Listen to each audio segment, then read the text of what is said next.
Indeed, indeed. And here we go. Spawning in the color blue, playing the Juji's Legacy. We got one Puppypaw, our Canadian representative for today. And on the opposite side, we got LucifroN 7 playing in the color yellow as the Rus, our Spanish representative in this one. And this is going to be an interesting one. We're playing on Hill and Dale, so it is a very well-known map at this point. And it's going to be interesting to see which one of these two civilizations now is going to be taking the lead here in this start of the new set.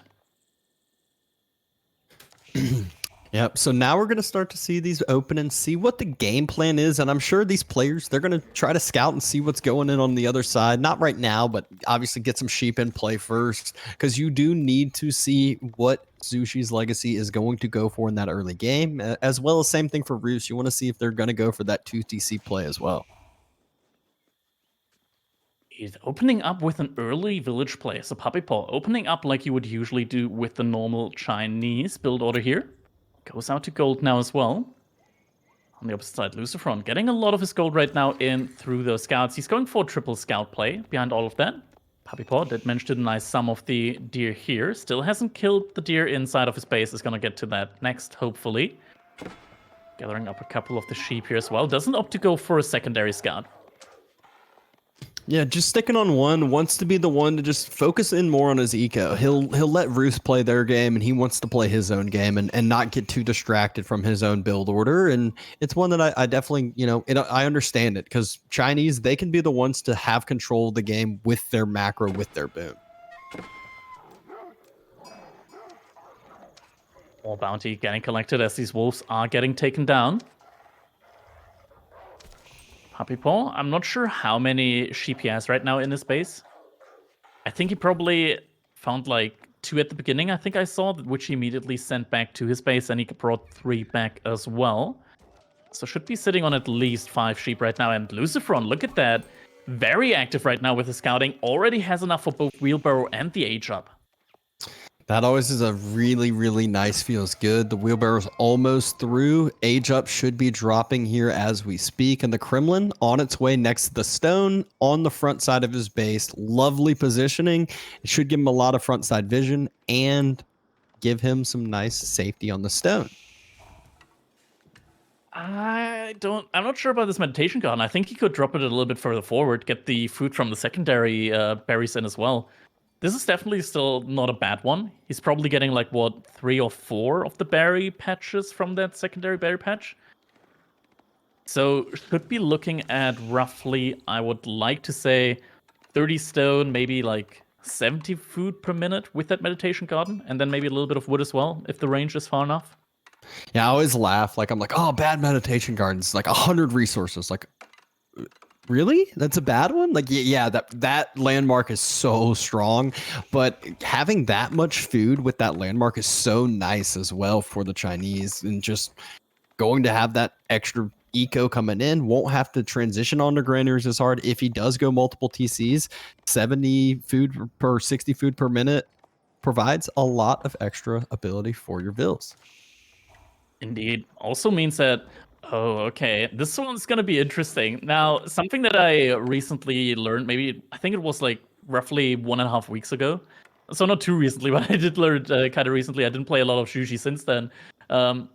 You can actually put your sheep inside the range of the meditation garden, and every single sheep counts as a unit to reduce the income from it. So if LucifroN with like 6 sheep just stands there with his scouts, he's going to be able to completely cancel out the income from the meditation garden. But what happens if you just go kill the sheep? Do you just now have food? Yeah, you're not gonna have food. Like, you don't need to kill the sheep. They just gotta be there, hang out, just hanging around. That's gonna be a good amount of food income here. So no wood was in the influence, as Vodka was highlighting for us. Oh wait, maybe I was wrong. It popped up now. It was just a little bit. But just, it's gonna be like 2 wood per minute. Still some good income. Yeah, and Song Dynasty is also going to come through pre-5 minutes, which is, it's just crazy to end up thinking about. Yep, 64 food per minute. 20 stone, and that stone you can do different things with. Obviously, you can just use it for some outpost upgrades early on for some safety, or just let it continue to trickle in to, get a second TC later on, or help you make that second TC later on too. Look at that. Interestingly enough, LucifroN, he's not going for the second TC, and Puppypaw did the smart thing and scout around it before he chose to go for his own blind secondary TC. He scouted it, and with that said, he now invests into military instead of just going for that blind secondary TC with Shuji that some other players might have gone for, and it's going to allow him to just not outright die to aggression immediately. Yeah, and the thing about investing into military as Zhu Shi, every production building you drop gives you a free unit. So you're like, oh, I need archers. It's like, well, let me drop a ranger. I want to grab my own cavalry. I'll drop a stables, which costs 150 resources. You get a free 120 resource horseman.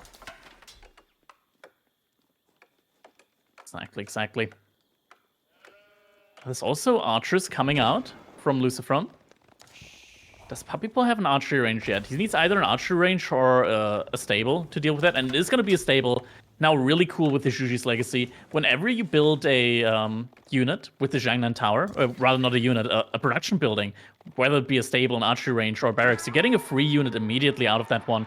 And that early horseman coming out right away, it's going to provide so much value right now to Puppypaw, because with that, he's able to fend off these archers inside of his base.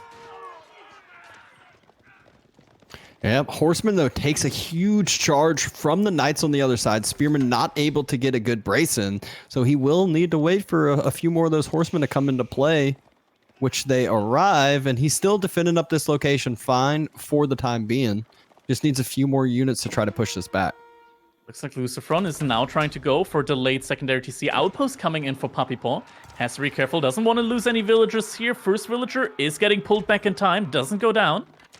And now the army for Puppypaw looks to be way more solid when it comes to the numbers. And yeah, horsemen are trying to find the archer connections here. Spearmen pushing forward, trying to get onto the knights. Yeah, LucifroN has to be careful here. He will have to retreat, and this is some good aggression now coming out for Puppypaw. Wait, did LucifroN actually pull his villagers back from the stone? No, they're just dropping still off now. The stone. So this feels kind of risky because he wants to go out for the second TC, but now he loses his main forward aggression, and Puppypaw feels pretty good about this. Probably going to start moving out over to the stone himself. Militia got called, pulling forward, help deal with that horseman, and now the archers can deal with the spearmen pretty efficiently. Forces Puppypaw back a little bit. And now Puppypaw also going for that secondary stone. For his primary stone. That will allow him to also go for a secondary TC. Now, with the Song Dynasty for the Shuji's Legacy, he's only going to be spending 240 wood on that secondary TC. That's going to be some big savings when it comes to wood overall, and could potentially allow him to also go for a third TC, not just a second TC. Yeah, and he's walling in the backside, so won't have to deal with these night raids, which, look at what LucifroN's already trying to do. Circle around, probably hit some of the backside of Puppy Zico. The wall's just now starting, though, so it should end up being a villager kill. Yeah, villager only just started walling. They build walls fast. I'm not sure about that fast. Puppypaw would need to spot it out. Oh, he spots it out, takes the charge though, but villager will end up falling, and the first villager pick of the game has happened. Indeed, manages to force him back out of his base though. So is going to be safe for now, just going to pull another villager on that, and now the secondary TC has been built for both players. Puppypaw, though, as soon as he finishes that secondary TC, the Jiangnan Tower makes it so that a villager is going to spawn immediately from that TC. So that one villager that he just lost, already replenished. Yep, and it's with the Chinese build speed, they're able to get that TC down rather quickly. So even though he went onto the stone later, he was able to have a same and similar secondary TC timing and have that villager lead still. Exactly.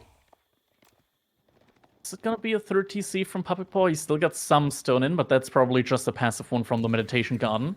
Could just passively look towards getting another TC at some point in time.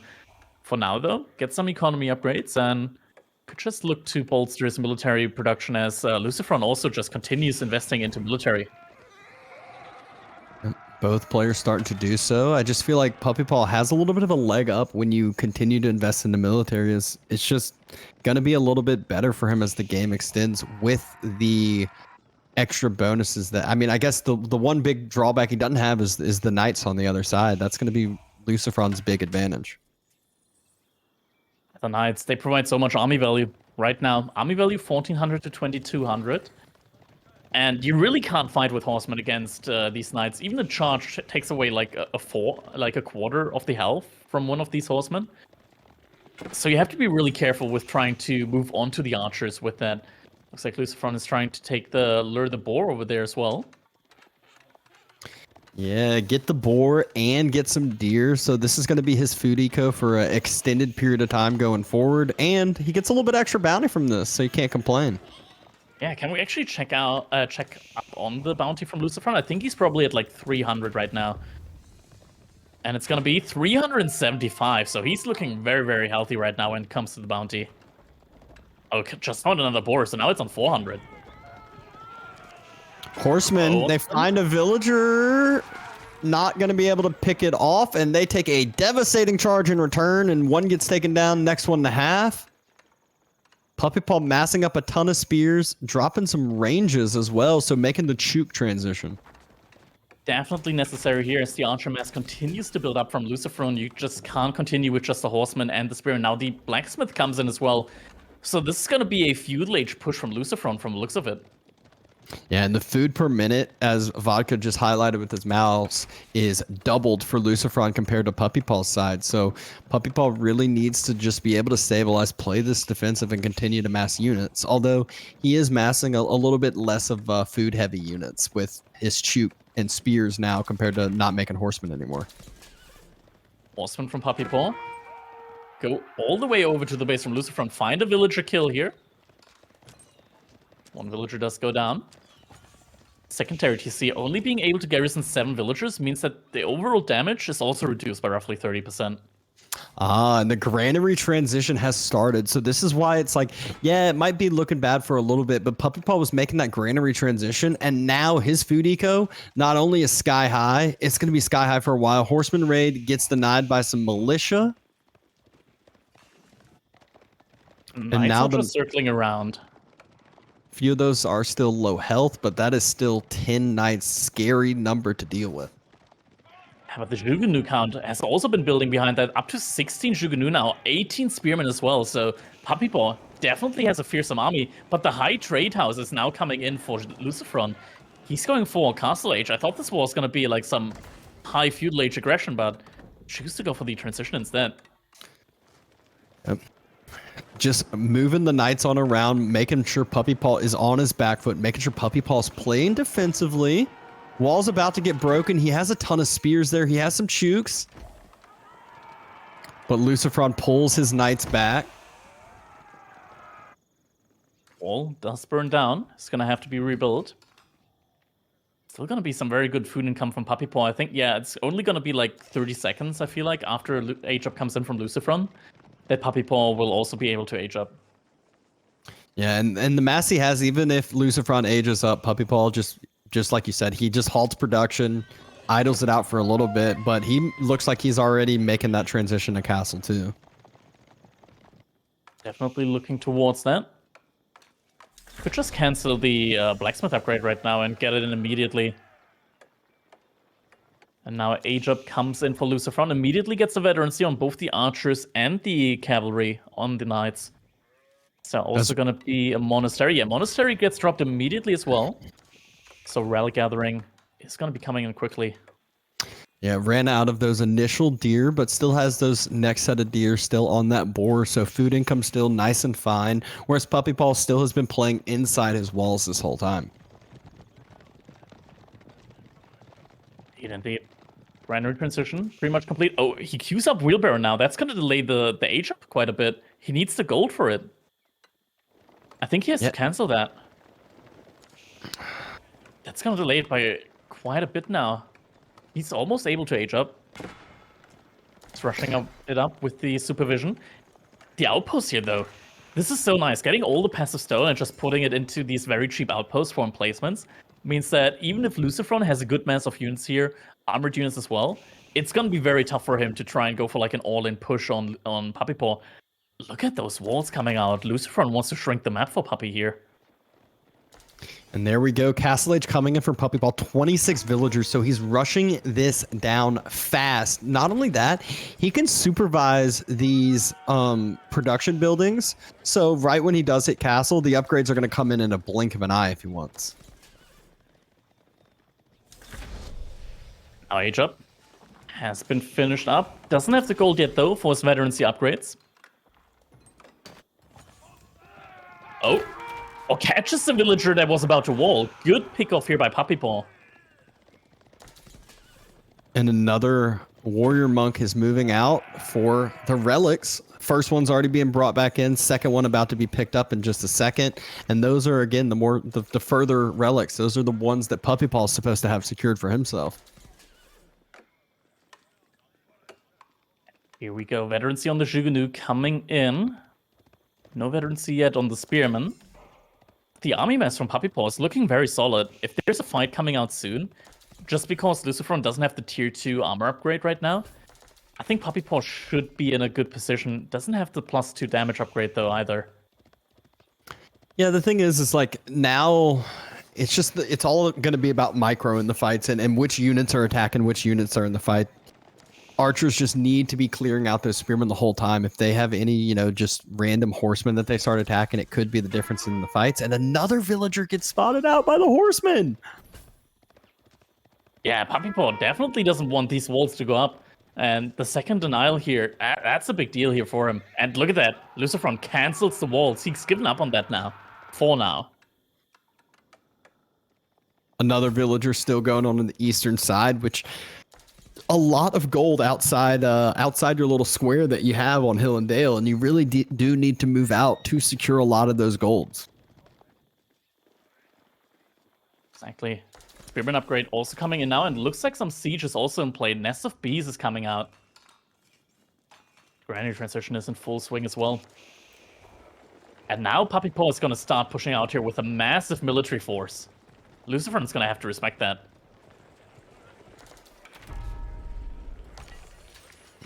There we go.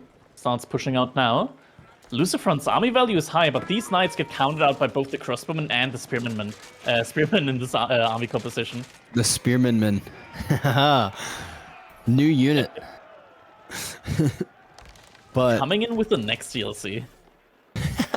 Puppypaw's unit composition, he just has so many units, and that's where it's such a scary mass to see, but you can still see the value heavily on LucifroN's side still because of those knights and because his army is just a little bit more expensive.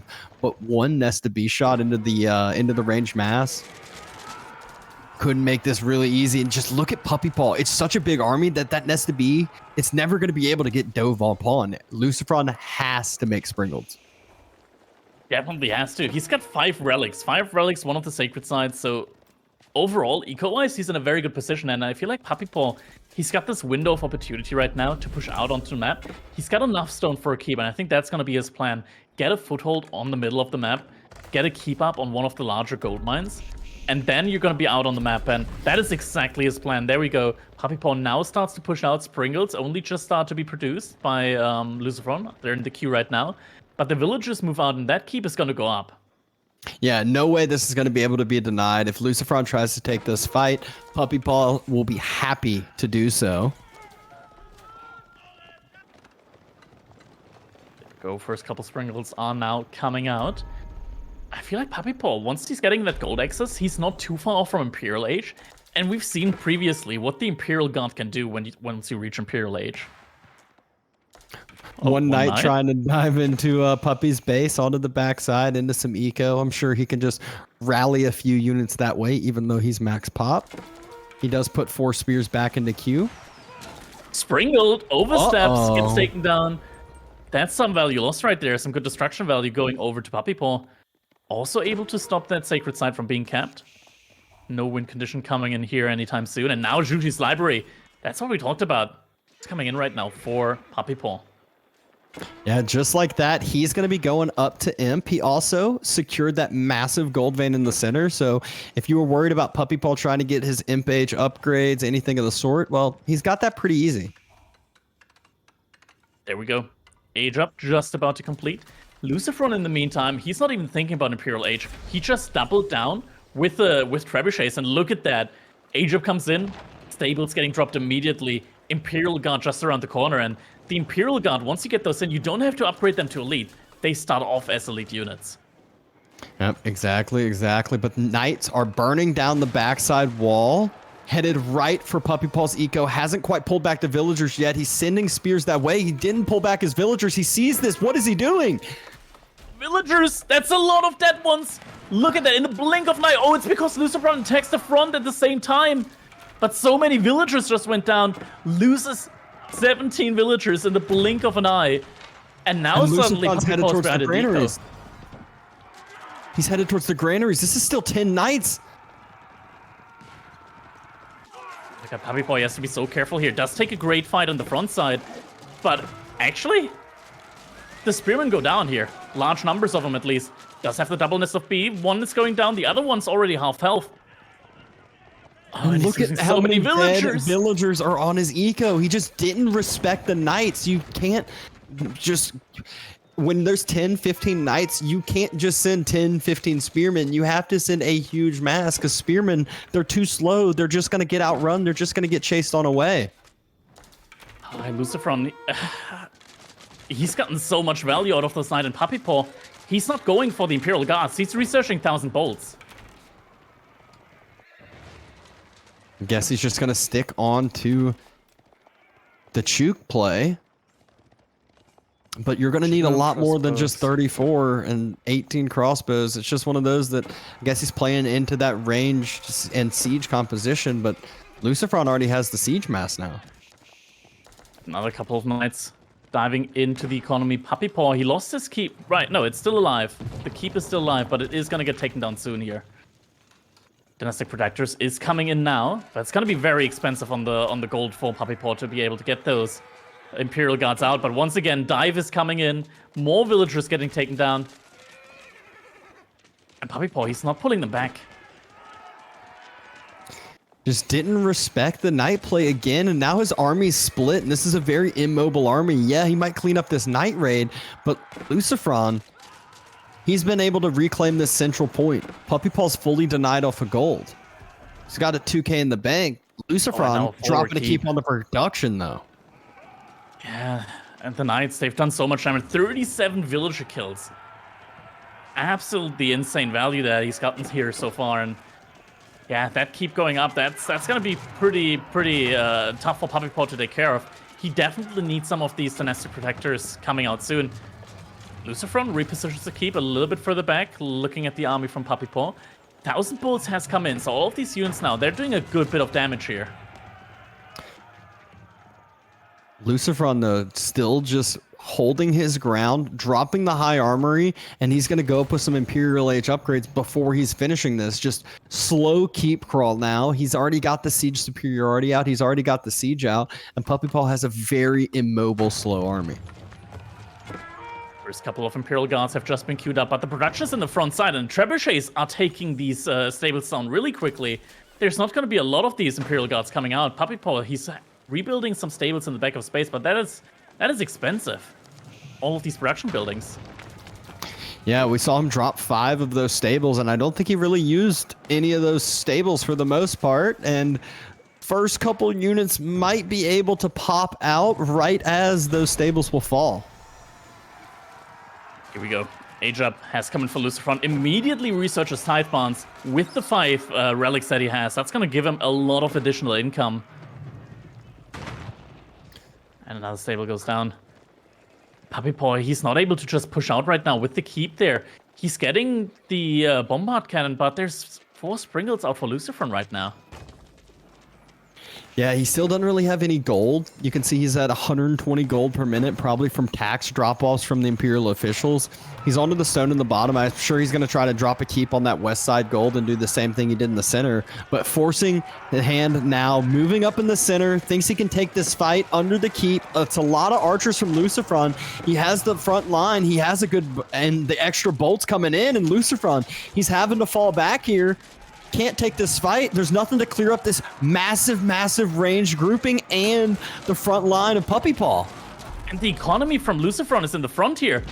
This could be damning now. The Imperial Guards are coming in. 10 are still out on the field. They can just dive onto the Mangonel that's just coming out here. First Mangonel shot comes in, gets dodged, and now there we go. Mangonel's immediately getting sniped by the Imperial Guards. They do so much melee damage here. And GG gets called! In such a close situation, we thought Puppypaw was dead from this push, but this huge army, Puppypaw just steamrolls over the aggression from LucifroN and is able to win the first fight, the first battle here. Yeah, he just said, who needs gold? I'm just going to mass this infantry comp, force the fight, take the fight, and he knew LucifroN didn't have anything after that. You said it. LucifroN had all of the majority of his eco repositioned up to that front side for some reason, and what a finish to that game. The 1,000 bolts and the Imperial Guards just were too much, I guess. I mean, those are very intimidating units. The Imperial Guards, once you see those come out, in many situations, it does tend to be GG. And LucifroN, this is going to be now a 1-up here for Puppypaw in this best of 5. Yeah, I feel like he just needed a couple mangoes there instead of what 4 or 5 sprinkles that he had, 2 trebuchets. If 1 or 2 mangoes had been in that fight, it's not as easy for Puppy to move on forward. And by the time the mangoes were coming out, LucifroN's whole entire mass had been cleared. Indeed. Game number 2, just around the corner though. We're going to be seeing the Ayyubids coming out from LucifroN against the Delhi Sultanate from Puppypaw. And I gotta say, I've been on the opposite end when it comes to playing against LucifroN's Ayyubids. That is scary. That is a scary combination, LucifroN and the Ayyubids. And we're going to be able to see here what Puppypaw can do with the Delhi. Now, it's going to be on Rocky River. Delhi on Rocky River. They are pretty good on there. Getting these kind of archer fishing ships out on these little ponds does mean that they have a very good and secure food economy early on in the game. But yeah, I mean, we saw it earlier as well with Wham versus Beastie, the Ayyubids. If they go for the Bazaar wing, they can be very strong or very weak, depending on how good your luck is. But something that's interesting, LucifroN so far, I actually haven't seen him go for the Bazaar wing too many times. What wing does he typically go for? He's going for the economic wing into the either it's going to be the advancement wing for the very fast age up, or the wing that gives you the other culture wing, which immediately spawns you dervishes, and with that he takes relics out on the map. Kind of not too surprising. I feel like the eco into the quicker castle is one of those plays that if it's not scouted for, it's just game over. And if you don't have a quick reaction to what you're seeing and the ability to react quick, then it's still kind of game over just because it can come through so quickly. And Ghulams are a unit that it's a force to be reckoned with. Indeed. Now the game, it's just going to be around the corner. Fellas, don't forget, if you do have a Twitch Prime just laying around, waiting to be used, look no other place than EGC TV. You support not just the casters, not just the behind the scenes, but the entire Age of Empires 4 esports community scene. It really does go a long way. If you leave your Twitch Primes up here, it does mean a lot to us. And it's going to help EGC TV provide you guys with all of these amazing tournaments. There's still an entirely new season of Age of Empires 4 tournaments right around the corner with 2024. There's a lot in the works behind the scenes. But enough that obviously keep the support going. But game number 1 was a wild one. So let's see what we got in store for game number 2. Indeed. And here we go. In the color blue, we see Puppypaw playing as the Delhi Sultanate. We're here on Rocky River. On the opposite side, in the color yellow, we got LucifroN playing as the Ayyubids. Now, Rocky River, one of the new maps that has come in with the Sultan's Ascent DLC.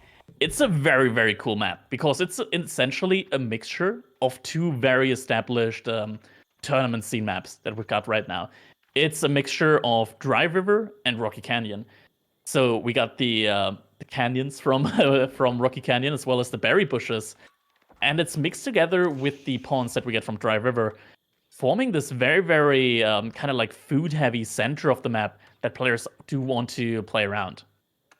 Yeah, it's one of those that even getting an archer ship out or a springald ship out in the center, it can deny a lot of that positioning and secure up that positioning for yourself.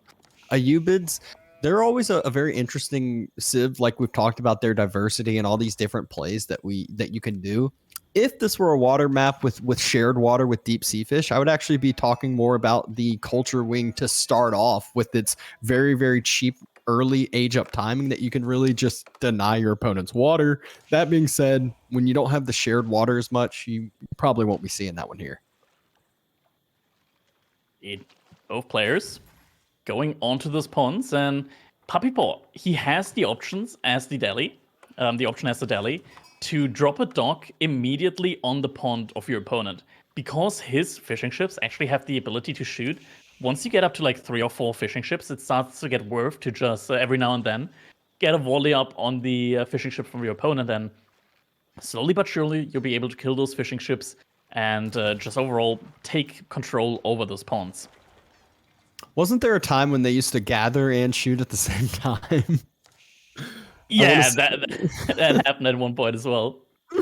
Oh, those were the days. I remember it was back when like Danube River used to be a thing, and you just drop a dock on your side and then a dock on your opponent's side and just move your fishing boats around, and it was just game over from there. But we've come a long way since that time. LucifroN moving out with another villager to drop a second dock. So he's got the outside ponds for himself, so then he can just focus on the central ones. Indeed. It's going to be a good little thing here for him. And yeah, I mean, this is where the main benefit for the Ayyubids comes in on their water. Their docks only costing half price gives LucifroN the ability to just go for many of these docks very early on. Question's going to be what wing will we be seeing from these players early on. Now, Puppypaw, he already invested into a mill. Very nice for him. With the deli, you do want to get these buildings out relatively early, as they do provide you with these free upgrades that you'll be getting in sooner rather than later if you click on them earlier. Yep. So wheelbarrow, obviously the lovely upgrade that everyone appreciates. I would say probably the most out of any of the eco upgrades, is it just gives you a lot of different viability. And now we even see him getting the what's the extra dock technology that the deli can end up getting? Something scriptures, I think it was. And yeah, it's being researched right now, which allows the deli. No, it's manuscript trade. Well, something scriptures. You're close enough. It allows the deli to be able to garrison scholars inside of the docks. Once there's a scholar inside of the dock, it is still going to be contributing to the improved research speed, as well as making that dock produce 30% quicker. Yep. Tower of Victory is on its way. The House of Wisdom is on its way, but you still need to click up with an age up. As I mentioned, Culture Wing would be clicked if this were a hybrid map where they share the same water with deep sea fish, but it is not the case, and we should end up be seeing one of the more normal age ups for the Ayyubids. Let's just see if it's Eco or Bazaar. I think it might be... Oh, it's gonna be the Bazaar here. Okay, so LucifroN, he's gonna be going for the Bazaar, wants to try his luck as well, so Spin the Wheel is gonna be coming in sooner rather than later in this one. Gonna be interesting to see what kind of value he gets. Now, there are traders on this map, which is a good thing to have, because in the Dry River version of this map, there actually were no traders. So imagine if you go for that here, and you're not gonna be able to make any use of like the trader tickets. Yeah. That's where obviously he will have that benefit for him, but he still only has 4 villagers over onto the gold veins. So it's one that he's usually, I think you want to have like 7 to be able to have 2 or 3 tickets once you age up. But with 4, I think you only have 1, 1.5, maybe 2. Some battling right now coming out between these two players. There's a board to pull. Yeah, it looks like Puppypaw wanted to go for an outpost here. Second villager gets pulled, and now the boar gets pulled as well. Yeah, LucifroN has to be careful here with that boar being in play now. Puppypaw, don't pull that onto your own villager. You don't want to pull that onto your own villager. There we go. Pulls it onto LucifroN's villager. Oh, here it goes. LucifroN redirects it with his own scout. Looks like Puppypaw. He thinks this is probably not worth it. Wheelbarrow has just come in, so Puppypaw's villager, he's just going to be able to run away. Yeah, you see him, he starts sprinting now. He's like, oh, I learned how to run. Don't worry. Or still chasing behind LucifroN scout there in the back, and Tower Victory has come in for Puppypaw behind all of this. He's starting off with a stable, so he's going to be getting some of these Ghazi Raiders out now. Bazaar is coming in, and what will we get? It's going to be Traders and Bedouin Swordsmen. Bedouin Swordsmen, by the way, very solid, especially against the Ghazi Raiders. They're not a heavy unit, so they don't take the bonus damage from the Ghazi Raiders, but they have a high health pool, attack quickly, with a good amount of base damage. And they do bonus damage to melee, so they'll do bonus damage to those Ghazi Raiders. Yeah, perfect unit to be starting off with here. Now, he's only getting 2 for the time being, but you never know. If you're lucky, maybe the next one, he's getting 5 of them. We will end up seeing there. The good thing about Puppypaw, even though he had that earlier feudal age, but he was able to click up all of his upgrades. You can see efficient production. You can see all the eco upgrades starting to come through as well. And he is starting to get ranged armor in, so blacksmith has been dropped too. I gotta say, in theory, I'm not 100%. Oh no. Okay. Yeah, I want to say something about maybe he should have gone for the Desert Raiders just because Ghazi Raiders are out. But yeah, I mean, why make Desert Raiders when you can make Camel Lancers, right? Yeah, or Gulams or whatever. Just anything right now. One of the villagers that's moving out gets spotted out by the Ghazi Raider. The trade gets spotted out, so 2 of the trade tickets, or one of the trade tickets obviously was utilized, that Puppypaw can see. And he's using another Ghazi Raider to start raiding some of that fishing that LucifroN's on. Gets another Vil pick potentially. Yep, gets another Vil pick with that Ghazi Raider. And so the barracks has been forced down, and LucifroN forced off the gold for now. Yeah, and I think Puppypaw, he sees the age up now coming in from LucifroN, so he knows that this is going to be the advancement wing. This is going to put a lot of pressure on him now. This is a very fast castle age. I'm not sure if he really knows how to deal with that. Another villager is getting picked off here. Some good Vil picks at this point in time, but LucifroN still has a good eco count with all of the fishing that he went for. Yeah, and I mean, Puppypaw has gotten a good amount of villager picks. It's just, I don't think it matters enough. LucifroN's still ahead in eco because he's been on 3 different pawns. Puppypaw only secured 1. Puppypaw invested a lot in this military, but doesn't really have a ton to show for it yet. And now Golems are coming out. More stables getting dropped, and with that, we're soon going to be seeing a ton of Camel Lances coming out. Galley is going to be coming out on this pond. It's going to be able to defend it for the time being. There's not enough archers here right now to take that down. Puppypaw, though, he's not reacting yet. Now there he is. Has to pull those units back for now.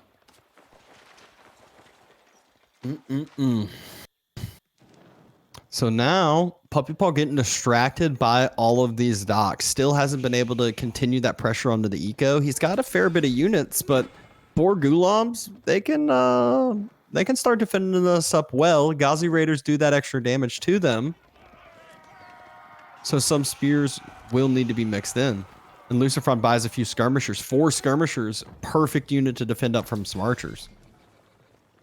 Yeah, overall, I mean, all of these units, the units that you get, the Bedouin units, they're also getting upgrade for free immediately when you reach Castle Age, so they're a little bit stronger than their Feudal Age versions. And LucifroN quick dropped a wall in front of that gold, so made it to where Puppy now has to burn through. Isn't able to get any Vil picks there, just a little bit of idle time. The army value is starting to get really even, but you don't want to be even in army value when your opponent is attack up ahead. Puppypaw hasn't moved out yet to any of the sacred sites. And there we go. Archers starting to get focused down. Once the archers get cleared up, this is going to be bad. Gulams trying to get focused. Look at how tanky the Gulams are, though. Yeah, they have so much bonus HP here, even without the boot camp that the Ayyubids have access to. Ghazi Raiders try to take down the ranged units, but look at that. The archer count has already been cleaned up, and I mean, Puppypaw, he still has more units in the back of his base, or rather in the middle of the map, but he needs more value right now. But I feel like he's not going to be getting it because LucifroN, he now has 1 Camel Lancer out and 3 more in queue. Yeah, and when the army value now is heavily starting to tilt towards LucifroN, and he's that tech up ahead. He's securing relics behind this. Yeah, he might have been starting to lose a pond or two, but they did their job. It's shoreline fish. It's not deep sea fish. He's fine with this.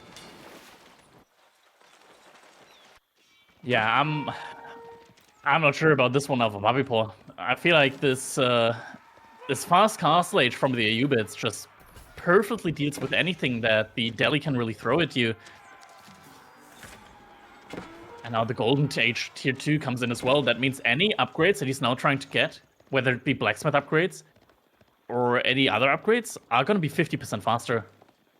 Yeah, once he starts securing a few more of these relics, like he already has 1 in, he's going to have that gold overflowing to start spending on those, which we just saw the first one get queued up. There we go. Pure Summer upgrade is coming in. That's going to be 50% faster now as well. And yeah, this is going to be very tough now for Puppypaw to hold. I don't really see a way for him to hold this. Doesn't have any spearmen to deal with these Camel Lancers, and they do an excellent job against both the Ghazi Raiders and the Archers. Yeah, and keep in mind that Puppypaw is Delhi, and he has had 0 sacred sites at the 12-minute mark.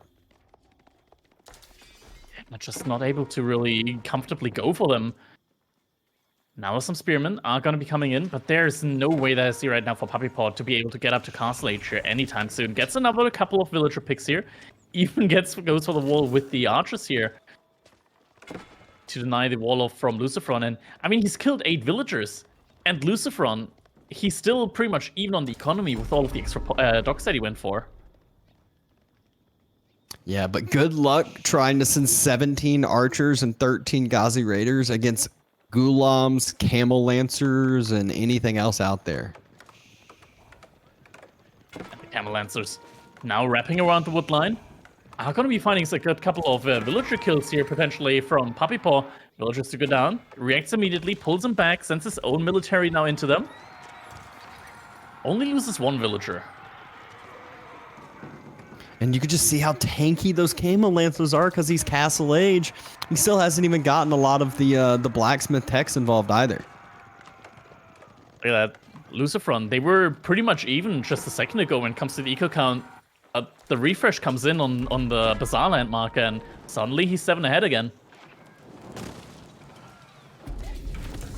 Fishing boats of Puppypaw is starting to be denied, so a little bit of that eco is not going to be working for him any longer.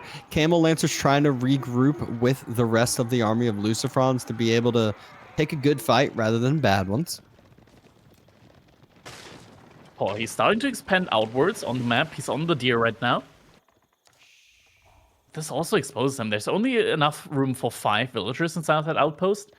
If these Ghulams and Lances arrive, it's... Oh my god, that is such a good food source for him. 2 berries right next to each other. But is he going to be able to hold that? He's moving out there with a lot of villagers. The 3rd relic is coming in. I mean, this is one of those games where you're like, wow, Puppypaw's done a great job holding it. And it's like, yeah, it's just delaying the inevitable, though. Like, LucifroN, he's doing the smart things. He's just doing the slow and methodically, not making any mistakes. Like, yeah, he might be losing some units here and there, but he's getting relics behind this. He's not losing villagers. He's dropped a secondary TC behind this. He is doing all the right things. Exactly. I mean, the income right now, it's still not looking too bad for Puppypaw. The issue is going to be once a fight comes in, like once LucifroN starts pushing the issue, as long as Puppypaw is still in feudal age, he won't have a way to really defend himself. And I feel like LucifroN can go for that push sooner rather than later. He's already getting the 4th relic now out on the map. The last strike remaining is going to be right in the base of Puppypaw, and I think with that, he can finish the game off if he just pushes in there. Mm-hmm. LucifroN going for a 2nd wall to deny Puppypaw's little attempted wall out he did with his archer. He's got a 2nd TC as well. Behind all of that, LucifroN got a 2nd TC up. Starting to mass up. This feels very dooming to watch. Making this point in all the time. right moves. LucifroN, he's walling in his eco, so then when he starts to push out with his military, he can't get raided. He can't take any damage of, overstepping too far. Yeah, I mean, Puppypaw is still getting some good value out, able to take down... Oh, demo ship. Not in range, though. And now a single Camel Lancer is going to be there on the berries for Puppypaw. Has to pull a lot of his villagers out. Seth Wheelbarrow helps him a little bit, but he's going to lose one, maybe two villagers. Second villager is going to be going down. Army is getting pulled. Some spearmen, some archers. Ghazi Raiders, that's not an engagement you want to take. Loses all of them. So many have gone down, more going down. I think Puppypaw, he just focused on the Lancer. He just lost more than half of his Ghazi Raider count. Yeah, he definitely was too distracted with the Lancer, with the Ghulams, and Ghazi Raiders got pulled in and baited. LucifroN's done this a few games in a row where he'll engage in one spot, but right as he's engaging, he'll put in a raid or go into another spot. Puppypaw trying to move forward to berries, and he can't move forward on these resources any longer. Now Phaling's also coming in for LucifroN, but I feel like he doesn't even need that anymore. There aren't even that many Ghazi Raids remaining. I feel like at this point, the Camel Lancers are just going to be completely sufficient with the Ghulams together. And now, Clash is going to be happening here. Army from Puppypaw is getting pulled. It is a large army, but it is still feudal age. Army value still ahead for LucifroN. But he is able to deter LucifroN for now. I feel like LucifroN He can has take to this. respect the army. Yeah, I think so too. I think he literally can just turn around and fight this with the front line that he has. And now he does so. Ghazi Raiders getting cleaned up in just a matter of seconds here. Spearmen remaining, but the Ghulams are just pushing through.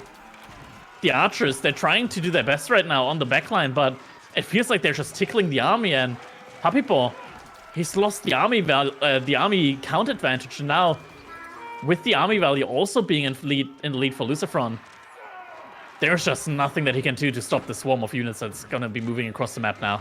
Nothing he can do by any means unless that demo ship was the old demo ships where you triple click it and it explodes a mile wide. You get that demo ship to explode and suddenly the landmarks from your opponent start burning, but not like this, not this time. He's trying to kite back the best he can, but they're shooting the Ghulams and they're throwing toothpicks at the Ghulams now with all those archers. Not really firing arrows, not firing anything sharp, and LucifroN is pushing forward. He has a booming eco behind this, and he has an outclassed military as well, looking to tie the series. LucifroN, though, he went for archers. I feel like if this weren't archers, this would have been even more dooming for Puppypaw right now if all of these archers were like, maybe half of them were Ghulams. And yeah, with that being archers means that the trade isn't actually going to be the worst here right now for Puppypaw. We're starting to get some of that healing. The AoE heals coming in. Delhi getting some of its own revenge. And there's the Ghulams. A few more Ghulams arrive to that front line. And if Puppypaw looks away and doesn't keep microing onto the archers for any bit of time, the Ghulams start getting the focus, and it's just an easy clean. Still is an easy clean, though. Yeah, Puppypaw, though, he held on very nicely here, and he's not too far off the next stage right now. But I don't think that he's going to be able to reach it right now. I don't think that LucifroN is going to give him the time here. Behind all of that, I mean, LucifroN, he is on 2TC. He's got the economic advantage right now. Getting all of the economic upgrades as well. And with that, GG gets called. Sirius is going to be tied up now. I can't believe he held for as long as he did, but very, very clinical game by LucifroN on the Ayyubids. Used that Bazaar Wing, used that extra bit of military he got, extra bit of eco he got, and it wasn't even just the Bazaar Wing. He had 3 different pawns working for him compared to 1 on Puppypaw. He was already ahead in eco, and he just got extra eco involved as well. Exactly. The strength of the Ayyubids just being so flexible, being able to play both the feudal age and transition into a fast castle age behind all of that. Looking very, very strong here right now. Military count, I mean, even though Puppypaw, he had the numbers, but the quality from LucifroN with that castle age, just a little bit too much to handle there. I feel like at some point in time, Puppypaw actually had the chance to go for a castle age transition. The main issue that he gets when he goes for castle age, that as soon as he reaches it, it's going to be a while for Delhi to get their upgrades in. They're going to be free, but being able to hold that time, it's going to be quite difficult. Now we're going to be going over to game number 3, and it looks like it's going to be a little bit of a turnaround. So Puppypaw, he says to LucifroN, yeah, Ayyubids, they seem like a good civilization. Let me try that out. And it's going to be a China versus Ayyubids game on 4 lakes. Yeah, this would have been a map that I'm surprised to see Roos not picked on, as Roos not banned on both sides. But Puppypaw, Ayyubid's very, very strong on these hybrid maps as well. We talked about Hitting Fast Castle or just their overall fishing eco, their ability to have eco behind it with Bazaar, as well as investing into military. And China, we all know that about that civilization. They've been around for a little while. They have their own strengths when it comes to water. Indeed, indeed. Now, I mean, China, they do produce faster on water. Ayyubids, they get the dock cheaper. It's a little bit of a trade-off there for both of them. Means that Ayyubids, they can be a little bit quicker when it comes to taking control of multiple ponds. And China, once they get control of a pond, they can produce very, very quickly on there. Looks like the game is just about to start. We're going to be looking at 4 lakes now. It's going to be Chinese versus Ayyubids in just a little bit. So here we go. Tied up series, final series of the day. Game number 3. LucifroN spawning on the east side of 4 lakes as the Chinese in the color yellow. Puppypaw as the Ayyubids in the west side in the color blue. Both players, as is customary on this map, do start off with an early dock on the pond. Looks like LucifroN was a little bit late with dropping that one. It's only going to be dropping it now. Puppypaw, he's already got his stock up. But with the fast building speed, it's not going to be too long until LucifroN's stock is going to be built. Yeah, it goes for that backside dock. So with 4 lakes, the not only are there 4 corner ponds, but there's 4 deep sea fish in each corner of those ponds as well. And so you kind of know where you're going to want to drop your dock. You either drop it right close or back to the far side, and LucifroN opts for the safer one. Indeed. Question's going to be, is Puppypaw maybe looking for some aggression on his opponent's dock here? That could be an option. He could also just try to emulate what LucifroN did to him in the last game and go for the Bazaar wing into the very fast Castle Age one. House of Wisdom is being built up now. Oh, Puppypaw's going to be annoyed about that.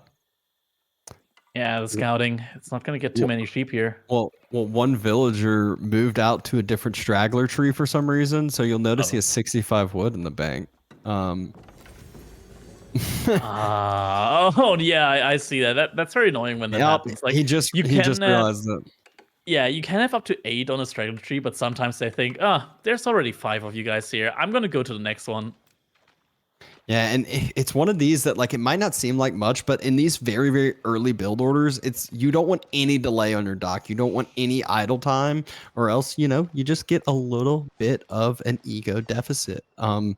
So just a little bit of an annoyance there. Puppypaw got it fixed on up, though, and now we're back to normalcy. Indeed. Both players still looking for some of the sheep around the map. Straggler trees about to be fully depleted on the sides from both players. We'll have to move out with a lumber camp soon. Puppypaw just trying to annoy LucifroN's villager here a little bit. And now he's moving out for 2 villagers. LucifroN immediately scouts that out, though. Lets him know as well. The thing is like, what can you do to this? You see it. You can pull the boar, would be my guess. But like from here, this is a dock that's going to get up for Puppypaw. He's going to be able to contest the water on the other side. Can we take a look at his landmark? Maybe he's already going up with the fast advancement. No, it's not going to be a fast advancement for him right now. Actually, Puppypaw, he gathered up 30. That's enough. He's got it. He gathered up 30 gold. He gathered up 30 gold, didn't even build a mining camp, and that's going to be enough for the advancement wing.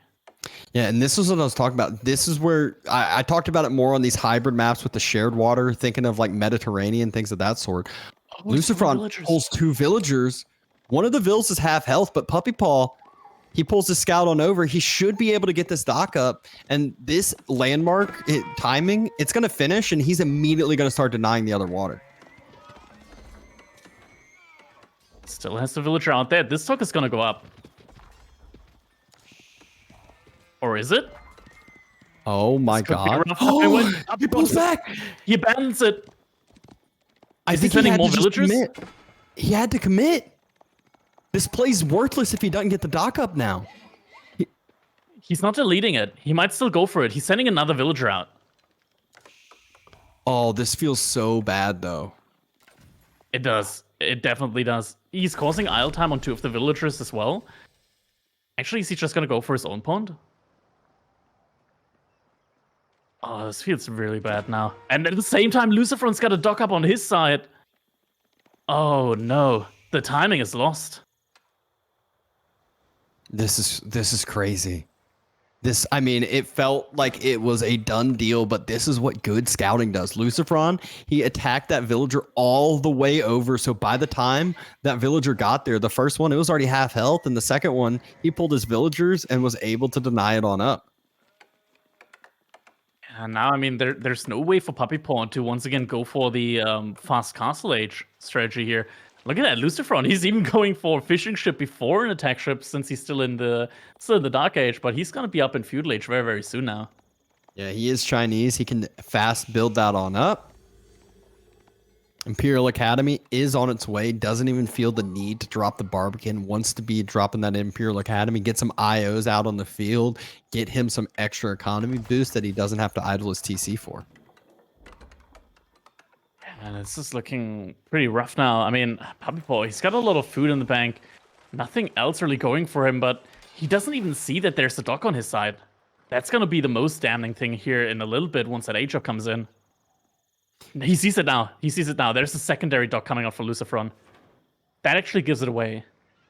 And once he sees that, I mean, that's where you go ahead and you need to build a military ship out on your side. It feels really bad doing so, but you have to do it. Puppypaw, though, he has secured the northern side pawn, which LucifroN's not on, and the southern one. So even if there's like a lot of times what you'll see is it'll start being battles on both of the original pawns, but now the secondary pawns are both secured by Puppy.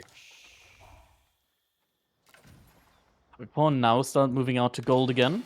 It's gonna be an immediate Springle ship here coming on. Puppypaw is countering with an archer ship. That's not gonna work out. Oh, and he times up this villager at the perfect time, I feel like. The Springle ship, though, it comes in and the archer ship pulls on out. Not the correct matchup that you want. And Puppypaw, he needs a demo now. Oh, there's an archer ship as well for LucifroN because the double dock. And this is going to be a full denial, I feel like. Yeah, and he's getting up a demo ship of his own behind all of that as well. And with that, I feel like that pond is pretty much denied efficiently. It is, and I mean, that pond is LucifroN's now. Yeah, at the same time, though, I guess Puppypaw, as the Ayyubids, he does get that siege engineering in for free. Could think about just getting a couple of spearmen out, get a ram out, and then completely deny that dock. Maybe wait a little bit until LucifroN invests into a couple more fishing ships on it as well. Yep. And he did end up finishing the dock on LucifroN's side with that villager that snuck out. So he can do the exact same thing to LucifroN, except he's only got one dock. So LucifroN can hold with the counter ship if he wants. There's only fishing ships out right now, so there's no attack ships coming in yet on that side. None from Puppypaw either, though.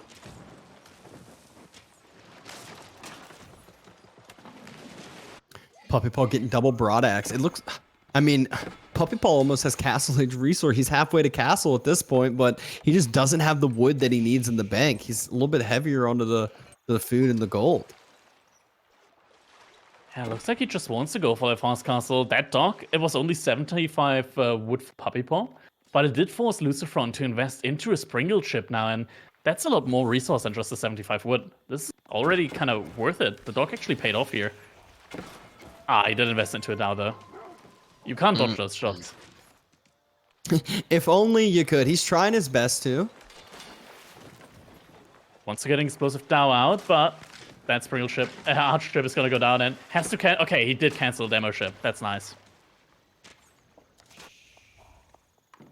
LucifroN does scout out the dock on the southern side, and he's about to go start building his own. Oh, Puppypaw arrives first. No, maybe not. Oh, he attacks the villager instead. And LucifroN dropping a Barbican on Puppypaw's side of the map. Oh, the Barbican rush. Does Got a Puppypaw new see- season, but he doesn't see it. And it's behind both the berries there. Both the berries and the original wood line. Puppypaw has those two smaller wood lines behind. And the dock went up. It's a Chinese villager. Yeah, dock goes up. Barbican is going to go up. Does Puppypaw see it now? With the villager just kind of chopping through here, he still doesn't see it. This feels that's so gonna bad. Right when it finishes, LucifroN jumps inside, gets a Vil kill, still is denied that original pond, hasn't taken any damage on his own pond, and boom, there it is. Barbican finish, villager goes down. Yeah, villager goes down very quickly here. Puppypaw, though, he's not too far off from the next stage, but so is LucifroN. He's getting an outpost up, but that's Chinese outpost building speed. Both outposts are going to be going up here. Yeah, and as long as LucifroN gets that outpost up, it does the job. It denies that location. There we go. Outpost will go up. 5 villagers inside. It's going to deny that. Puppypaw loses another villager. Scout tanks the outpost fire for LucifroN, so LucifroN doesn't lose a villager. And now we got 5 idols on both sides, just kind of at a standoff and in the outpost and just staring at each other. Gold. Yeah, the main gold is actually being denied right now by the ships from LucifroN. Demo ship is going to be there in time, though. So that Springle ship is going to be going down. A little bit of a dance coming in here. He's just dodging all of the shots right now. Just healing the Springle ship up. Oh, he keeps it alive. Okay, never mind. Oh. That would have been disgusting if he kept that one alive. It was very close, and Puppypaw, he doesn't have enough gold anymore for age up. He's continued to make stuff. He's fully idled off of gold, and he can't go with the fast castle age up. So LucifroN is the one who's beating him there. Front just so strong on these hybrid maps, and yeah, he's gonna be the first one to age up by a mile ahead. And Puppypaw, he reinvests into water on one of the ponds right now with the Springle chip, but the age up is gonna be coming in, and it's gonna be Lancers. He dropped a market. I think he had to sell some stuff to get gold. I don't see where else he could be getting gold from. The question's gonna be, what is he gonna go for as soon as that age up comes in? Now he sees it. What's gonna be the game plan now? Still hasn't clicked it yet. The demo pops demo out ship. from LucifroN right before the dock goes down. Springle chip trying to get healed up, but the fishing ships, they're going to get damaged too by this demo, and the Springle chip's going to go down. Oh, not quite. Springle ship able to survive for the time being. But now the all demo the comes out. fishing ships go down, though. Every single fishing ship went down. No more repair. And with that, LucifroN's gonna have 3 out of the 4 pawns. He's gonna be in Castle Age. Puppypaw only just now clicked up. Can we check out what wing it is that he clicked up with? It's gonna be the villager wing. I don't think that's good enough here. He needs some doesn't sort of have way to access. get some economy. But LucifroN, he just scouts out the northern side pond, and LucifroN's going to be able to deny this so easily as long as he can just go sneak a couple villagers, fast build a dock. It doesn't matter if there's a galley out already. They're Chinese villagers. We've seen it time and time again. Exactly. Demo ship takes that Springle down. And LucifroN, he's committing to that pond as well. He's sending another villager over for another dock. Actually, he still Puppypaw's on has his one. last wood line. Oh man, yeah, this is gonna be rough now for him. Age up is gonna be coming in soon, but without any gold, what can he even do once he gets there?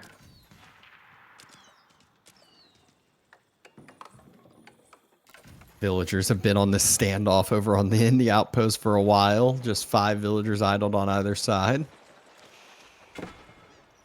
And all of this, I mean, looking at the income, LucifroN, he's got almost double the income right now if you compare it to Puppypaw.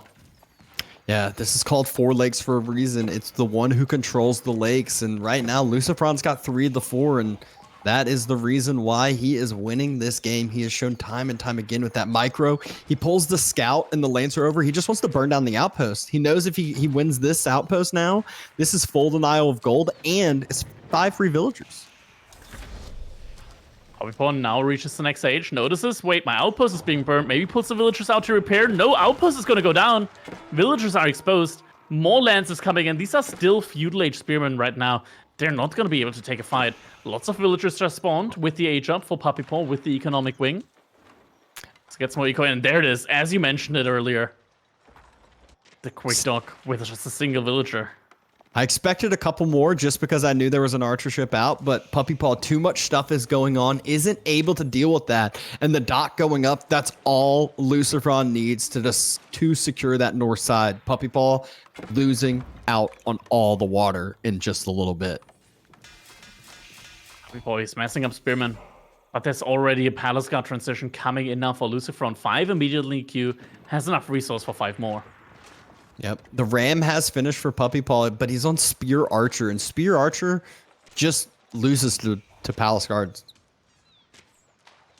Especially on low numbers of archers, because those archers, they're not double digits yet. They don't have all those upgrades that you need to actually be able to take out those armored units, you know, composite bows, extra range damage, all the sort. And the first springle ship pops out. Yeah, and the war on this pond is not going to start up. Puppypaw does manage to get access back onto the gold here. But the Palace Guards are now moving across the map on the other side. They're going to hit the other side from Puppypaw's economy. And the Barbican, it's still just in such a good positioning. It's being rammed down. Some Lancers are there to try to defend. Some other Lancers splitting off into the eco. Puppypaw, I think, is running out of it. I think he just chopped through his main wood line again. And by main wood line, I mean that tiny one. And he did indeed. Oh, Lancer. He's taking the ram down. Spearman did disengage, and yeah, that ram is actually getting taken down now. Archers go out, but ram has been destroyed, and yeah, the Barbican still stands with most of his HP remaining. Yeah, Archer's starting to have to fall back. That one Lancer against 9 archers. He obviously has the Barbican to help him out. Easily pushing them back. Barbican's starting to focus out on the villagers on that wood line again. So Puppypaw just starting to lose this even further. He has secured his northern pond for the time being, but 16 Palace Guards are about to start knocking on the doorstep. +2 Pierce Armor, +2 melee damage coming in now on these Chinese Palace Guards, and they're going to be quick. And yeah, I feel like as soon as all of these Palace Guards are going to be spotted, Puppypaw will know that he is not likely to win this one. Yeah, losing all of the pawns, it's just a little bit too much. Yeah, and this is one of those where the army transition for LucifroN is just so perfect. The Palace Guards fight so well into spears and archers, and you talked about the movement speed of them. They can get on top of the archers. They can get on top of the eco. They can split off a few and get to exactly where they need to get to. LucifroN knows exactly where to as well because of the Barbic and because of his aggression this whole time. And there we go. Palace Guards are now revealed. Puppypaw has a little bit of gold now. Could go for some crossbowmen. But is it going to be in time? There we go. Crossbowmen are getting queued up immediately. Palace Guards come in. +2 damage. They're going to be able to make short work of the spearmen, of the villagers, of the archers. Behind that, +1 melee armor is also being researched. Still good numbers though from Puppypaw. Might be able to hold off the army here for the time being. At least until the crossbowmen arrive. Yeah, and it doesn't look like LucifroN has all of his units there. Obviously, the 51 military, there's some split on into the military ships, but the Palace Guards, they're on the gold, but they moved onto the mining camp, not the actual gold villagers. LucifroN realizes this, but right as they do, Puppypaw pulls back off of the gold, and he's trying to resecure that original gold, but there's still the military ships here ready and waiting. Yeah, just ready and waiting indeed, and Demolition Ship makes sure that the infantry force aren't going to be able to torch down the ships. As soon as they get close, they're going to get exploded upon. But now, Demo Ship gets taken down. But the Palace Guards on the other side are going to be diving to see villagers are fighting.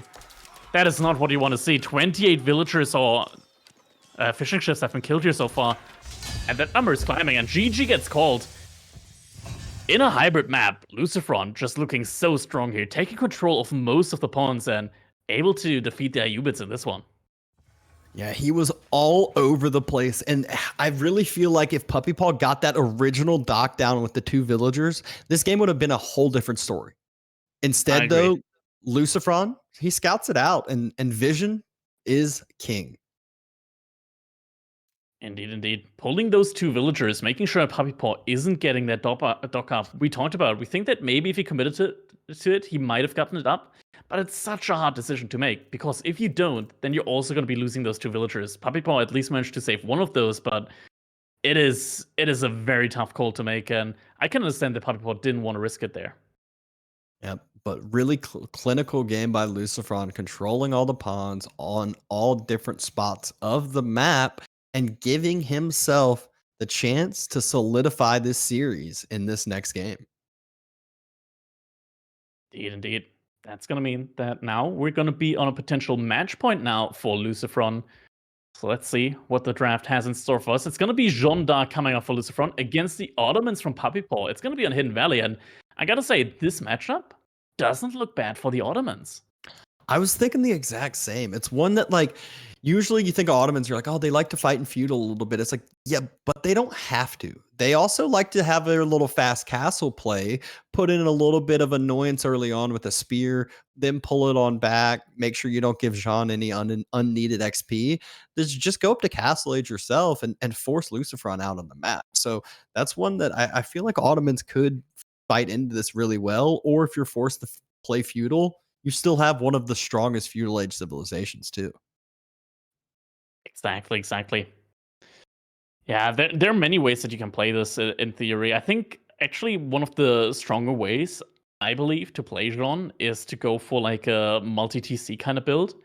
Because the thing is, if your opponent wants to punish your multi-TC, he is inadvertently gonna be ending up potentially feeding Jean experience, and that's something that you never want to do. It is very tough, I feel like, to really punish a multi-TC Jean d'Arc, because she's getting those feudal age knights, and it is always going to be tough to take battles against feudal age knights.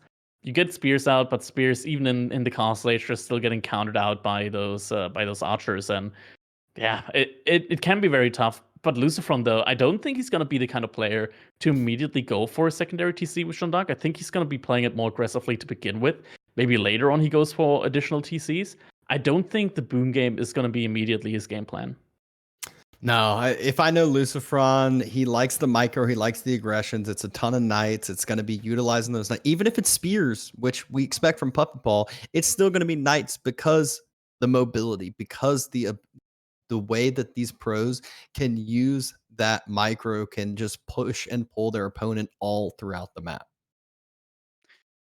Indeed. Game number 4, just around the corner. Only gonna be a little bit of time remaining. Our countdown is ticking down further and further. We're jumping in just a little bit. And here we go. The potential game decider. Puppypaw spawning in on this southeastern side of Hidden Valley as Ottomans in the color blue. LucifroN as Jean d'Arc in the northwest in the color yellow. The globe getting, once again, from the Ottomans, sending 5 villagers out immediately onto stone, getting that very, very early military school out. It's always useful to be getting that one against French or Jean d'Arc, because spearmen against a knight civilization, you're never going to be not wanting to have them. LucifroN already finding a couple of the sheep here on the map. 3 sheep following that scout, and on this map especially, sheep can be very, very tricky to get. Yeah, it's one that these civs, both of them, they like their sheep. Obviously, Ottomans, they don't have to move out as much as Jean due to their twin minaret, but Jean likes the sheep even more because they want to be able to take the map control. They, more importantly, they want to force their opponent out to other food resources to be able to punish out there. Yeah, there really aren't a ton of sheep here on this map. Now, you do get a very nice deer spawn right inside of your base, but that's not going to last you forever. Now, the Ottomans, though, they do get a landmark, which will provide them with a very healthy, consistent food income. As soon as they get to that in the feudal age, the Twin Minaret Madras is going to provide you with a lot of very, very highly efficient farms, not farms, berry bushes, which it's always going to be nice having like a couple of villagers which are going to be permanently active there. Man, every time I look at this map, I feel like there really aren't a lot of sheep, aren't there? Are there? It's like maybe like 10 in total on the map. So like 5 for each player, maybe. Yeah, it feels pretty bad, but it's one that, you know, it's the way bad that for these everyone. it's the way that it forces you to play different civilizations. It forces you to play a different play style, and you get your own deer. So you know what? You can't complain too much about the sheep because you have a nice and safe deer. Yeah, indeed, having those deer gonna be very, very important. And especially with the twin minaret address, we saw the play earlier as well, where players started luring in the deer under their landmark. So that's definitely going to be an option here with this early spearman. We do see Puppypaw moving that spearman around that side, so could be looking exactly for that. Yep. And 4 villagers on the School of Cavalry, so much quicker. Age up. Not the 1, not the 2 that we saw earlier in the mirror matchup. It's the 4. And just as we, what was it, Marine Lord that we saw get those spearmen on in and pushed on in, we're seeing Puppypaw do the same. That's some interesting waypoints right there. He's moving the deer in with shift clicking. That's some creativity if I've ever seen it before. Yeah, usually you could also just try and patrol them behind the deer. Now twin minaret address also coming in for Puppypaw. I love the positioning of this because where the berries are going to spawn, it's right tucked up next to the TC. So if you spawned it on, the north side of your TC or the west side of your TC, it's one that you still have vulnerable villagers that can get sniped out by night charges or archers or whatever. But this way, they are nice and tucked up under.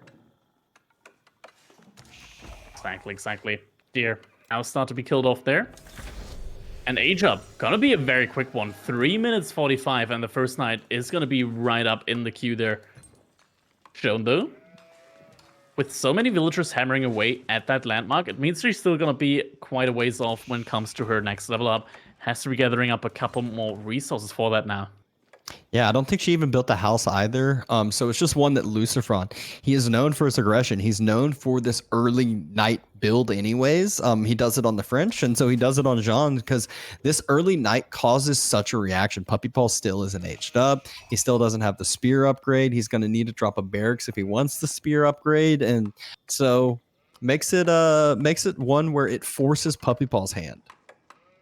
Yeah, and Puppypaw doesn't have the wood yet for another barracks. Instead, it's going to be a defensive outpost on the gold mine. First knight is moving across the map, just moved past the sacred side, and he's heading straight for the gold mine. There are 3 spears. I think 2 spears there, a third on its way, but those are still the Dark Age ones. 3 versus 1 knight will be fine if they take the brace. We'll make it a little bit better, and LucifroN spots that out and won't be able to find any damage there. Outpost finishes, and Puppypaw's other economy is all way inside of TC fire. Yeah, Knight's not really going to be able to find any value immediately. We're now at 5 minutes into the game. Jean d'Arc still not upgraded yet to level 2. Should be happening any moment now, though. But this delay, that means that, even if she's going to get the boar, like level 3 feels very far off right now. Puppypaw, he's definitely planning on fast castle. You can see he's still sticking onto the food, sticking onto the gold. He built that outpost just to protect the gold and relying on the military school for the spearmen. And 4 spears with Jean and 3 knights is not enough, even with an outpost. Jean's going to be able to have that AoE cleave. Speaking of AoE cleave, we see the swordsman upgrade. A wolf? Oh, please. John says, thank you very much for some XP. Yeah, look at that. LucifroN, he killed one already. No. Oh, another one. Oh, almost. I have to be careful. Can't even put them on stand ground. They're still going to kill the wolf.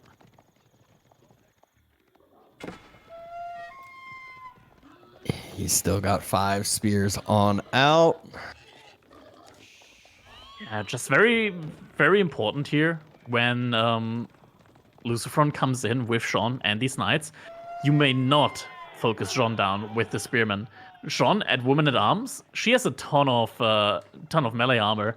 She's not going to take any damage from these spearmen. So we saw it earlier where Wham was actually focusing Jean with his spearmen. They did no damage to her at all. Yep. Puppypaw getting some arrow slits involved. Knight still trying to circle, and the spears are just tracking those knights perfectly. Super has come in for LucifroN. More economy upgrades on the way. And now LucifroN spots out the economy and he realizes, oh wait, this economy seems pretty safe. Puppypaw even has a wall that he can build in on that north side. The blueprints are planned, and LucifroN loses his scout. Villager has to be careful. Goes down. 5 experience. Oh, the knights are diving maybe a little bit too deep here. This is very deep. Villagers are already inside the town center. Another villager gets picked off. But Joan... Joan has fallen, and a knight with it, and another one potentially. Managed to save that one, but that is some heavy losses. And Puppypaw, he's close to next age. Joan, though, he's getting returned. But that's a big investment, 250 gold. That's going to set LucifroN back far. Yeah, like, yes, he got 3 villagers, feels okay. He lost a knight and Joan, which Puppypaw, I feel like this gives Puppypaw the security to go up now. He's actually not only going up, he's moving out with his spears, and the reinforcing spears are probably going to go to gold or maybe even move across, and this is going to give him potential breathing room to age up behind this. At the same time, though, knights moving across. Couple of spearmen remaining. Could probably be enough to defend. Oh, villagers there on the berries. That's not the kind of berries he wants to have him on. And now the spearmen arrive. Might actually get a villager kill here. 1 or 2 potentially. Yeah. One goes down, but wheelbarrows in there. Return damage, though, forces LucifroN off of those deer, and Joan moves out to the other boar, because why not get some more free XP? Oh, Puppy didn't react to the night raid. The knight circled back on the gold.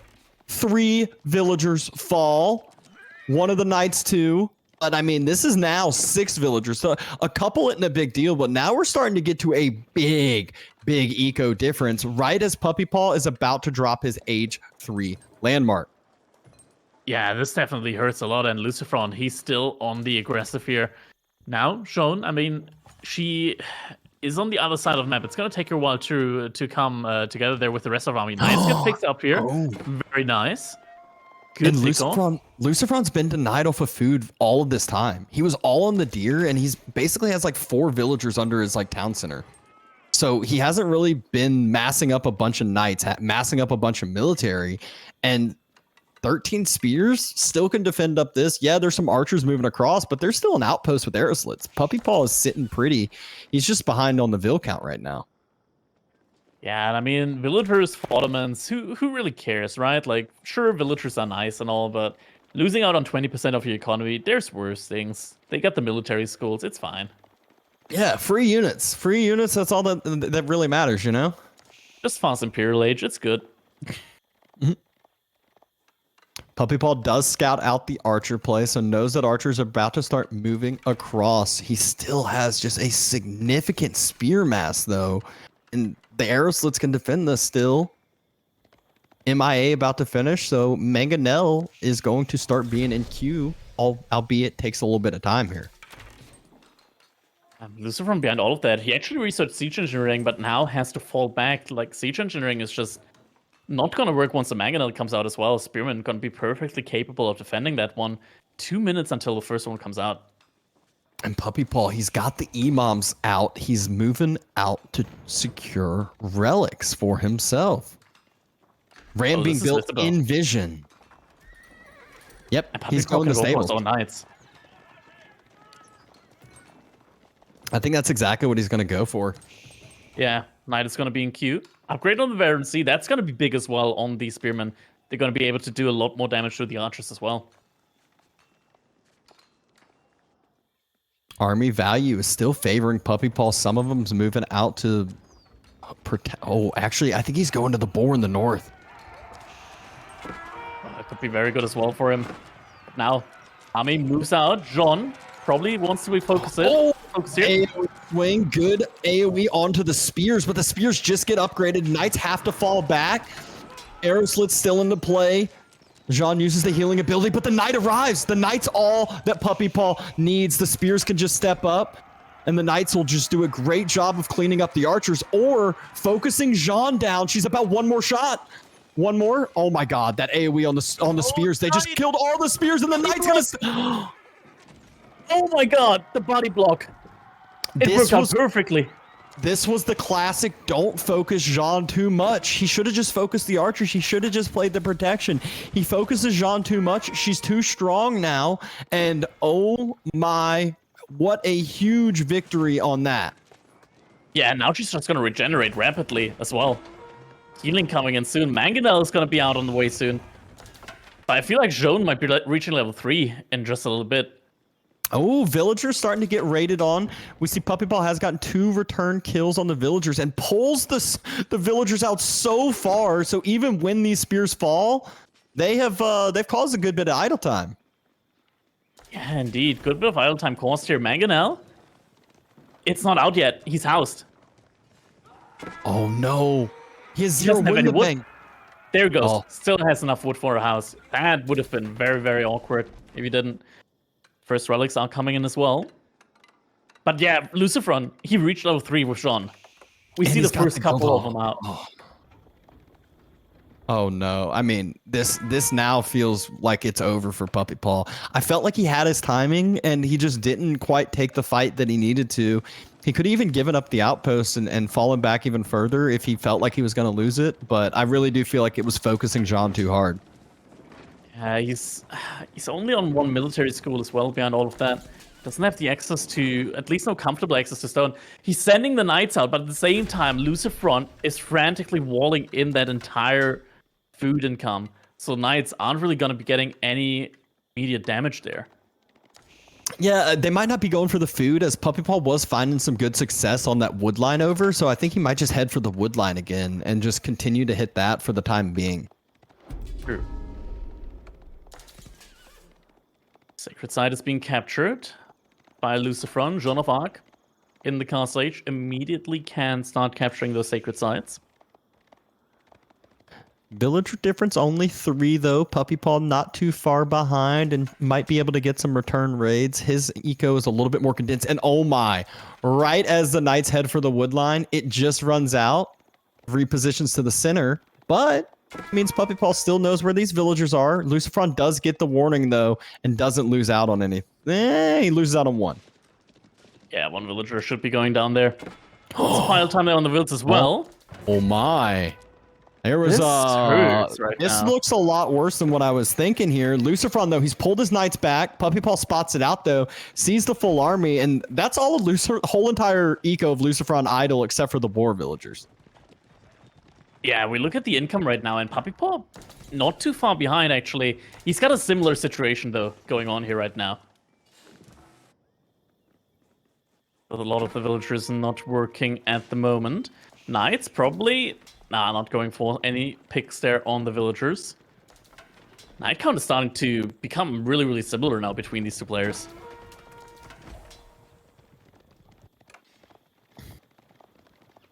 Villagers moving out to the northern gold as LucifroN ran out of his original gold vein. I think side hasn't been captured yet. Puppypaw hadn't really moved heavily back onto his gold as well, so he's just been relying on some of that relic gold that's in the bank. And oh, now with the double Mangonel play though, couple of knights, lots of spearmen. This could be a good push now coming out. Yeah, I mean those Mangonels are going to be hard for LucifroN to deal with, even though he has 10 knights, even though he's got Jean. It's going to be one that the spears can just even split into 2 groups, some to surround the Mangonels, some to just follow the knights wherever they go. Oh, Mangonel shot! Not as good as what could have gone, but the second one comes in. Nope, not quite. Just on the men-at-arms at the front side. Still gets a good amount of damage, and LucifroN has to fall back for now. It's not an army that he can fight right now. More knights gonna be up in the queue, but Puppypaw, he's got so many spearmen right now. The only thing missing, though, are Janissaries. Yeah, Puppypaw, food economy. Non-existent at the moment. He's sending a lot of villagers over to the deer here. How many are that? That's like 20 villagers he's sending out there. 18. Not only that, some knights circle around into his eco. He does have a knight pop out. Should be able to deal with that with no problem. Metter being the frontliner, though. And one knight does get picked off. Yeah, knight and some spearmen could be able to defend this. These knights, they don't have the royal bloodline, so they don't have as much HP. And Puppypaw is able to clean up the light, loses 2 more villagers. And the front side fight, it feels like Puppypaw's still slowly gaining some ground, but Joan is gaining XP, and what a whiff on those mangonel shots. AoE ability, cleave used, but needs to watch out. Got really close to the spearman. Healing ability utilized yet again. AoE. And just such good micro keeping Joan alive. But where are the knights from LucifroN? They've all disappeared. Puppypaw still has 6 knights on the front side, and LucifroN doesn't have units to clean up knights that well. Yeah, exactly. And suddenly the army count for Puppypaw, it's looking better than what LucifroN has out on the field. More knights gonna be in queue, and Puppypaw, once that income finally starts going up again with all of those villagers on the deer, he's gonna be able to get more units out on the field as well. Now LucifroN, he's starting to get his own spearmen out from most of it. Feels the need to make that spear transition just because Puppypaw's knights are the ones that are running rampage. It doesn't allow his knights to actually get to the backside, get to do some raiding, anything of that sort. They have to protect the archers that they're there with.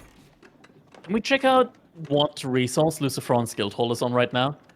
Just to get an idea of what his next plan is going to be. It's going to be on food, and he's got 800 in the bank there already.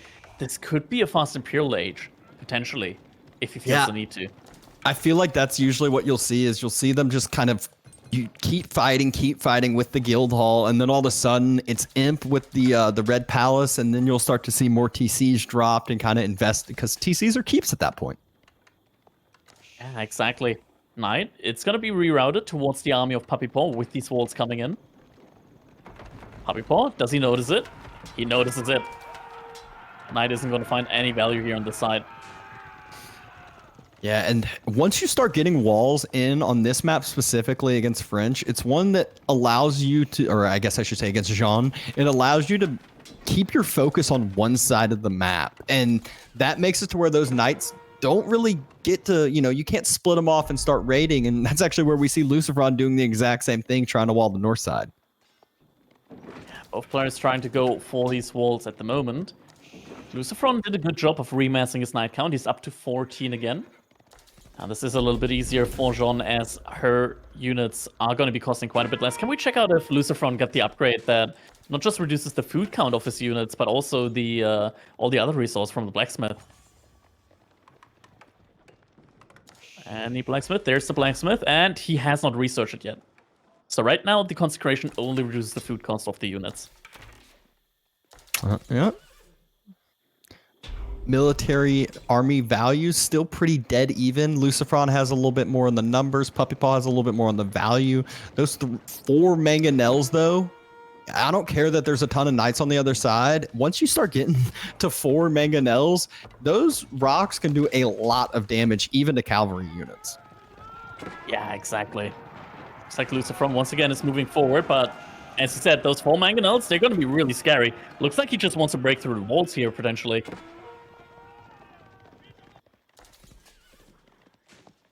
Knights moving out the southern. Villagers over on the deer, they need to fall back away. They need to go back to another food eco of some sort. But instead, maybe Puppypaw just going to take the engagement.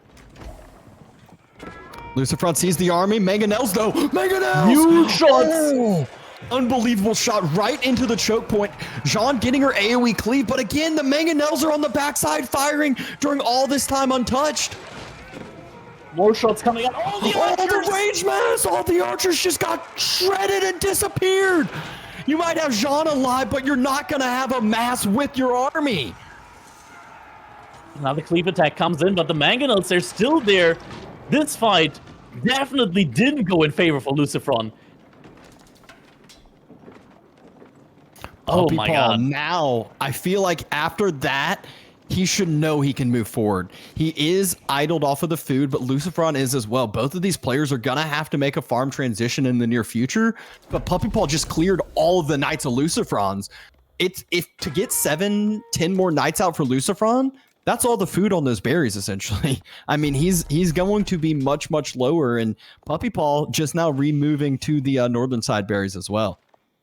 Yeah, rewall has come in from LucifroN, from Puppypaw on the left-hand side. Oh! Night raids as well! just when you need the food count. And LucifroN's food is about to drastically fall. This is his only food other than the deer behind the walls. So you're already starting to see it drop. It's down to 500. He's starting to build a gate though, so that means more villagers are going down. Puppypaw has evened up the villager count. He's taking the fight. LucifroN's looking away. Joan gets taken out. Has enough gold to immediately rebuy her, does so instantly. And he's going Imperial, Red Palace. That's what we talked about earlier. It's coming in now. It's coming in at the front side, though. Oh, no. If Puppypaw sees it, if Puppypaw snipes this out, the Mangonels can arrive. They can deny this whole thing. LucifroN doesn't have enough military to defend this, and Puppypaw does spot it out and see it. The Mangonels, they're not there yet, though. They're very far away. Puppypaw spreads his army around. He wants to deny this so badly now. But I feel like with this many villagers, it might still go up. And once that goes up, it's going to be tough to deny it. Afterwards, villagers do go down. Joan gets a cleave in on the west side. Oh, no. Mangonel's still not there yet. It's close. It's getting there. The Mangonels are about to set up. The Mangonel shots go in. Oh my god. The villagers get taken down. Is that all of them? Oh. Not enough. I think one villager stayed alive. But now all the military units do get taken down, and that's a lot of experience for Joan. Look at that. Experience everywhere. And the Mangonels are still exposed. And that might be level for Joan. Yes, there was a ton of eco damage there, but LucifroN, he's getting some return damage on the other side. Knight's headed towards the berries that Puppypaw moved on out to, and Puppypaw having to fall back. Now, LucifroN, he managed to get to Imperial Age, but doesn't really have anything to show for it. No Imperial Age upgrades coming in right now, but might not be necessary as Joan now diving into the backline there could potentially look to take down the siege units. More reinforcements coming in. Needs to watch out for those spears, though. The reinforcements look like they're here for Puppypaw, and Puppypaw, he's going to clean this up again. Joan gets taken down. Not enough gold on LucifroN's side to rebuy her. GG gets called. The set is evened up 2-2. We're going to be going into game number 5. Game number 5 on the last series of the day, and what a crazy one there. Puppypaw, perfect timing attack after losing a ton of vills early on. I feel like once he lost those vills early, people were already counting it. People were saying GG's in the chat. It's already over, but Ottomans staying strong with that earlier castle age and some wild Mangonel shots. Yeah, we have to take a look at the military count there, because these Mangonel shots, they're going to be clearly visible in those graphs. Oof. Yeah, you could see it there with that first fight, but Puppypaw, he loses a huge mass after that. The key is he was the one doing the damage during that fight. So once Imperial Age finished from LucifroN, didn't have the eco to actually have Imperial Age pay off. He wasn't able to get any imp upgrades. He was just going to be sitting on Castle Age units, and he lost another huge mass there and just wasn't going to be able to rebuy. Exactly. I mean, it was such a huge investment for him to go into that Imperial Age, and then not being able to follow up on that meant that Puppypaw just manages to completely get into that position where, sure, the Red Palace is there, it secures a certain area, but it's not going to be enough of an area for LucifroN to get back into the game. And now we're going to be looking at our last game in our last set of the day, and it's going to be English versus the HRE on Canal. Woo! An exciting matchup. This is one where normally you'd see this and you'd be like, oh great, English versus HRE on Canal, though. It's always an exciting one. We're going to see the longbows that can really kind of take some control of that Canal. But HRE, they're known for being able to boom up on that water. They can have their own counters to English quite easily here. And it's going to be interesting to see what these players' builds are going to end up being. Yeah, I agree. I mean, Canal, that is such an aggressive map. It really feels like a map where you have to take the water victory. However, English with the longbows, they're able to clearly have a way to retake water, even if they lose it initially. Those longbowmen, if they get up in mass, it is going to be incredibly difficult to hold water against them, as in mass, they're able to take down all the kind of attack ships on water that there are. And HRE, they kind of also have their own kind of game plan where they want to go for fast castle age.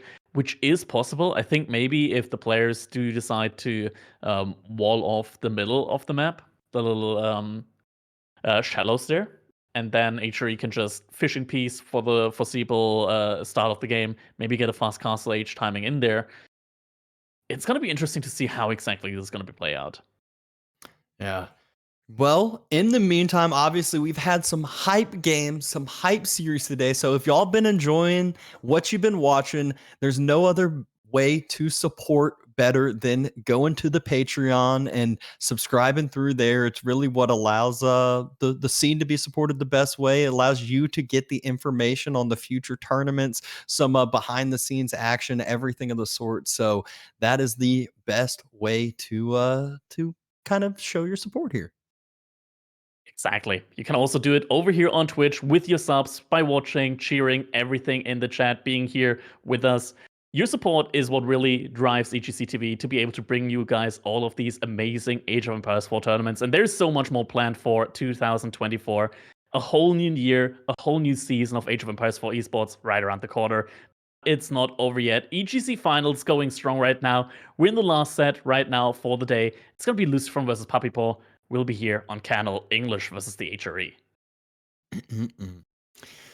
One of my favorite maps to start watching. So we're going to see what these early builds have in store for us. We're going to see what these players have in store for us for this final exciting game of the day.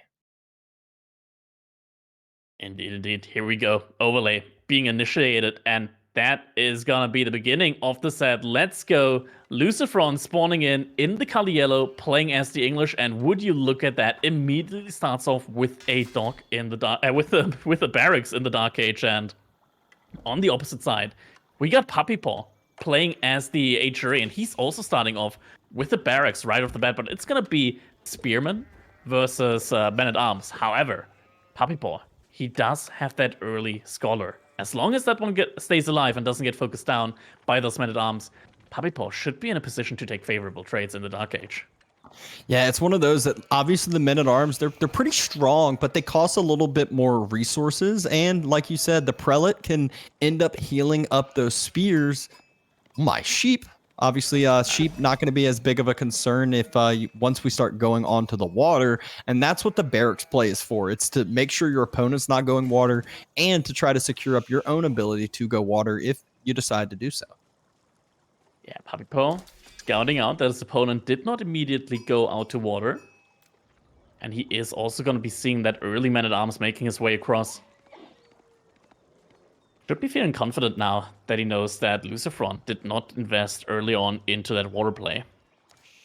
And he saw the Men-at-Arms, so now he can react accordingly if he sees fit. Pulls the spears back a little bit. Remember, this is where Puppypaw will have strength in numbers, and LucifroN will have a little bit more of the quality on his side. Indeed.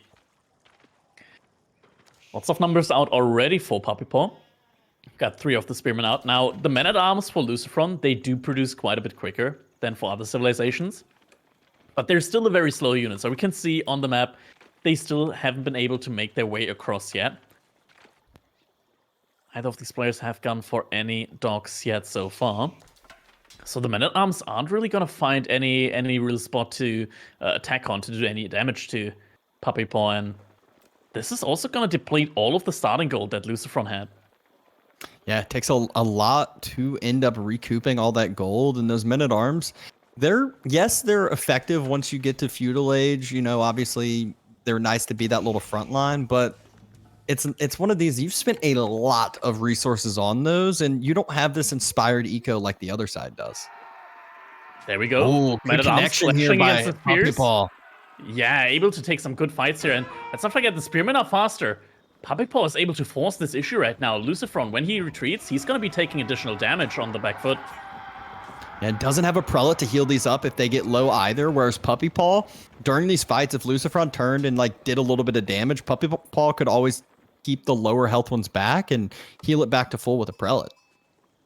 Still no villagers out on gold right now for LucifroN. That means that there aren't going to be any additional Men-at-Arms coming in right now, and Puppypaw, off this play, he can now think about going for a dock. It feels like LucifroN's doing the same, but that's dangerous considering that he's now no longer in a position to produce any additional Men-at-Arms.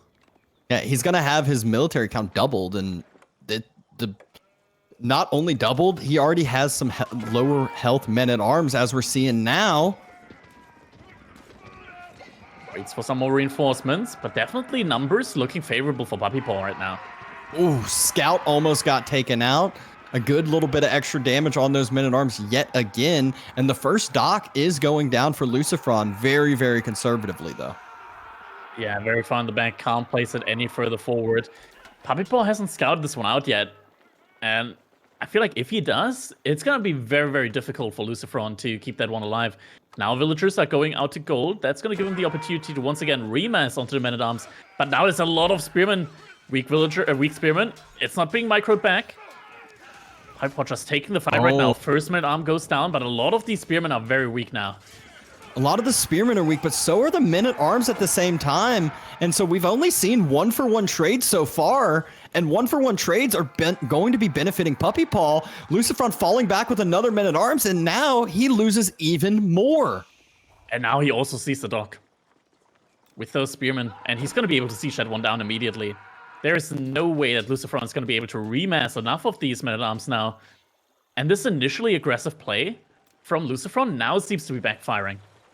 Yeah, and he can deny the dock. He could also just deny the villagers on gold, so no more men-at-arms come out. The gold I'm not so sure about, just because LucifroN with the English, he's got the short bows. It's going to be difficult, and it's also somewhat in range of the TC, as Vodka's pointing out. Just barely, but even still, the fishing boats that got queued up, that got invested into, not really going to be working too hard because the spear range. That's idle time, though. That's tons of idle time. And Puppypaw's investing into a dock himself behind this. The short bows, yeah, they do a little damage, but it's not anything like their two-shot villagers. They, I think it's like going to be like 4 volleys to end up killing a spear. Yeah, it definitely takes a little bit, and look at that. Spearman just rushing forward, gets the body block, gets this around, and with that, now the men-at-arm's going to get taken down, but Puppypaw can't overstay here. Like, sure, it's not a lot of damage, but every little bit counts against these. Oh, forward outpost. I love this play now. Yep. And there's still 3 men-at-arms here, 6 spears. It says he's got 11, but there still takes a lot of time to get across the map. Short bow's pulled again. This is so much idle time that Puppy's forcing.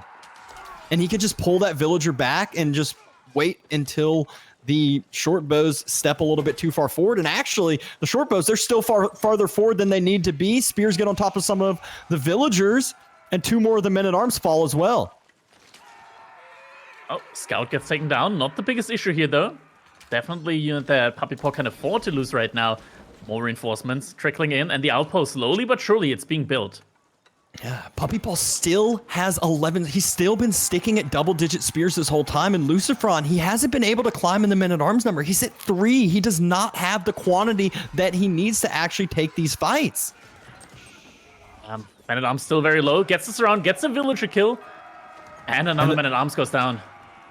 Another men-at-arms goes down, and Puppypaw has finished the outpost. Now he's going to be able to finally start burning down that dock, and behind that Archon Chapel, it's a quick one. 16 villagers being pulled on that one. Now goes down to 12, and a dock denial as well with the spearman here coming out from Puppypaw. That dock has to be rebuilt somewhere else. I don't even think that's going to be happening here. This is a clinical game by Puppypaw. Once he finishes the chapel, all these spears get upgraded. And then if we were talking about quality versus those men-at-arms, well, all of a sudden now these spears can take even more beneficial trades because he has way more numbers still. The outpost is already up. Puppypaw, you can just send 3 villagers for 1-turn trip over to the through the stone and upgrade the outpost. That way none of these fishing ships are going to be able to... Oh no! He could deny that. He gets the hit. Oh, it's one more shot! Oh! Spearman running around, though. Spearman coming from both sides, though. There's no way this dock goes up. All of those fishing boats are going to be idled now. And then Puppypaw can just turn again and just fight the men-at-arms. Now he's putting his forward on that side. And dock is denied. LucifroN's just trying to wait until this council hall gets up. He wants to be able to continue to drop off fishing boats. Men-at-Arms look like they're going to burn the outpost, but the spears, he's leaving the spears behind. The Doc's going to get denied. Puppypaw, that's a sacrifice he's willing to make.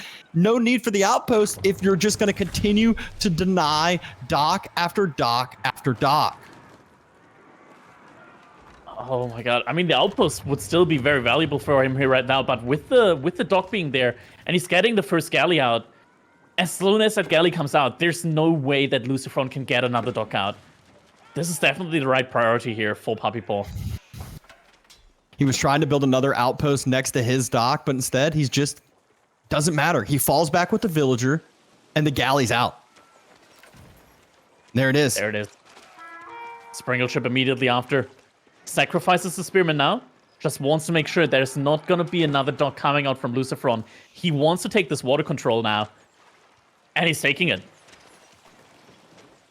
Easily taking that. Able to get a good shot on top of those longbows before spread formation comes in. And again, behind this, Puppypaw has been investing into his own water the whole time. Eco number heavily favoring his side. Galley just barely able to stay alive, and there's the Springled ship. Yep, Men-at-Arms, everything not going to be that effective. Doc, good luck. There's a Springled ship out and an Archer ship still. Archers focusing on that galley. Galley has to be careful. But yeah, that Doc once again gets cancelled. And LucifroN, he's in a world of pain. This feels like checkmate now. He can't move out with his units at all. And now, like, you want to continue to mass up longbows, but as the longbows come out, if they pop out of the wrong side of that council hall, the Springled ship will get an extra shot on them and just slowly just deplete their health over there. And the horseman transition has already happened for Puppypaw. Yeah, LucifroN, he now has a way to make spearmen, but he's not going to see this for some time now. Look at that. He has to move out to the gold there, but that still feels like it's going to be in range. Oh, the galley's going to spot it out. Oh, no, not the galley, the Springled ship. Still gets up another villager, denies the villagers from moving out to that gold, so still no gold able to be gathered for LucifroN. LucifroN, he's moving out with all of his military units. Feels like he wants to get, or needs to get some damage done on the side of Puppypaw. But all of that military, it's kind of exposed now. If Puppypaw finds that with his horsemen in good enough numbers, he can take down all of the longbows. And he's on double stables play. He has more than enough food to support the double stables play. 10 horsemen wipes the floor with this, and he's already up at 4. He's about to be at 6 in just a second. He's easily going to be able to react to this. He's getting the arrow damage upgrade right now. This does help his galleys, his archer ships. But he definitely needs the Pierce armor upgrade if he wants to really dive onto those longbowmen. Army from... There it is. It's coming in right after that. That's a lot of galleys here right now. Yeah, LucifroN, he's going to get completely idled off. He has no means of getting any gold right now. Yep, and he is up to 6 horsemen, about to be 8 horsemen in a little bit. LucifroN might be able to deny berries for a little bit, but other than that, I don't really know what eco damage can really be done. He's only got Men-at-Arms longbow. I mean, you say only, but that still is a very, very strong composition here for him. And LucifroN, he's about to find a couple of village kills on the side for Puppypaw. Starts to come in now. 1 villager, goes down. 2 villagers, 3 villagers, and 4. Maybe 5. Oh, nice 5th villager as well. Great just micro there by LucifroN, making sure he's getting the maximum damage as possible. Horsemen, though, now they're circling back. Villagers on to the gold, down. Moving forward. Now the longbowmen, they've been found out, and now that they're a little bit out of position, it's 10 horsemen out right now. The circle around happens to chase the villagers, but he doesn't want to chase these villagers anymore once he sees more of these horsemen coming in. Does he? I mean, Puppypaw's still not choosing to take the fight yet. He's got the horseman number. I feel like he can take this with the units he has, but just moves all the way forward with those villagers, waiting for the timing, and the timing is now. Here we go, fight happening. Men-at-Arms still proving to be a very solid front line, but now horsemen also finding the kills on the longbowmen. LucifroN's army is going to go down here. Yeah, this is about half of his army that will just, in the blink of an eye, disappear. His reinforcing longbows, they don't have any men-at-arms. It's just longbows that he's been massing up at home. So the extra 10 horsemen that are out, they have no good counter units to clean them up. Farm transition, Oh there's no, that's nowhere in to range. go. Yeah, there's nowhere to go though. It's in range of the Springle chip. Yeah, and there's a And the archer longbows ship though? here as well. He cancels them. He realizes, but like Puppypaw just has the full surround of the water. This is what happens when you lose the canal. And great AoE fire on that one. Good little split on a couple different groupings of these longbows.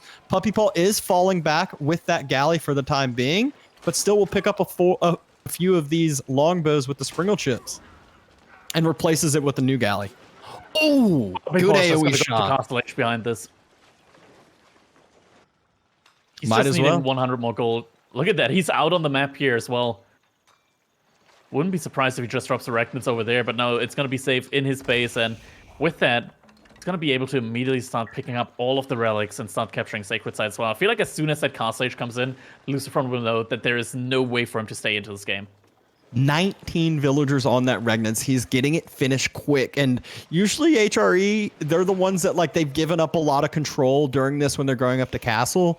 It's the exact opposite. Puppypaw has full control. He's on gold throughout the middle of the map because he has that control. He's on all the water and is just in the most prime time situation here. He can transition into heavily armored units, and LucifroN can't do anything to clean that up. Age-Up comes in. LucifroN, what's he gonna do? He's starting to fight, but no, GG gets called, and Puppypaw, he's done it. Taking down LucifroN 3-2, all the way going to game number 5 in this one. What a wild series, a wild back and forth. There were multiple games we thought were completely going to be LucifroN's or completely going to be Puppypaw's and got turned upside down on its head. And very clean last game from Puppypaw just with that spear versus men-at-arms play.